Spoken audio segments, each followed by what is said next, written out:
دین د ګوګل نه زده کېږي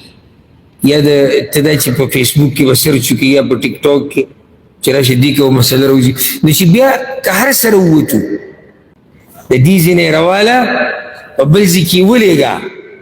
جی ګوګل شیخ ګوګل والا جواب را هغه هغې کې هغه یو جواب دا پیدا کړو چې یونس علیه السلام دا صحابي دی او دی د رسول صلی الله سره پاتې شوی دی خصوصا د نن سبا د انټرنیټ دا فتوی نه دي د دې نه ځان لرې ساتي بل ورځ یو ملګري ناشنا یو خپله تجربه شیر کړه موږ سره یو ګروپ ته د علماو نو په هغې کې هغه یو تجربه شیر کړه وي ګوره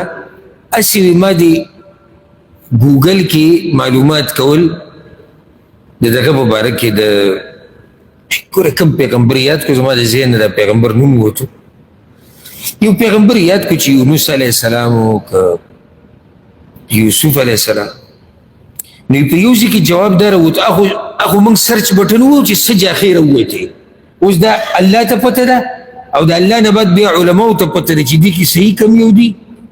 او دې کې غلط کم او د عامو خلکو کار څه دی پیسټ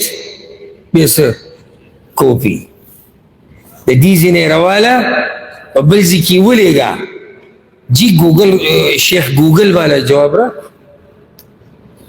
هغه هغې کې هغه یو جواب دا پیدا کړو چې یونس علیه السلام دا صحابي دی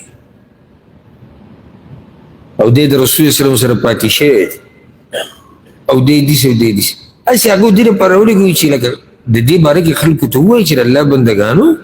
دین د دې ځایونو نه اخیستی کېږي یو رسمي ځای دی پاڼه ده انټرنیټ باندې یو ویب سایټ دی چې یقیني د هغې پته ده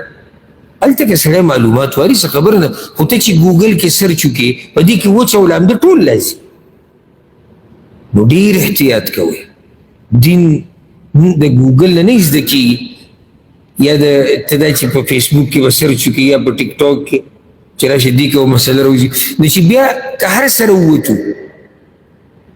دی خو یو دی دویمه ده لکه اوس یو سړی دی هغه ته د سود ضرورت دی صحیح شو او ده د دې مسلې سرچ وکړو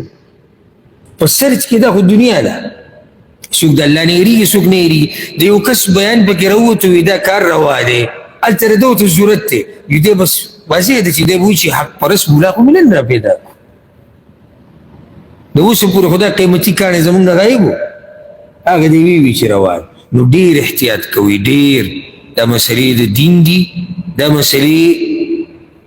د اسلام سره تعلق ساتي نو په دې کې به ګپ نه لګوئ الله دې موږ د حرامو نه وساتي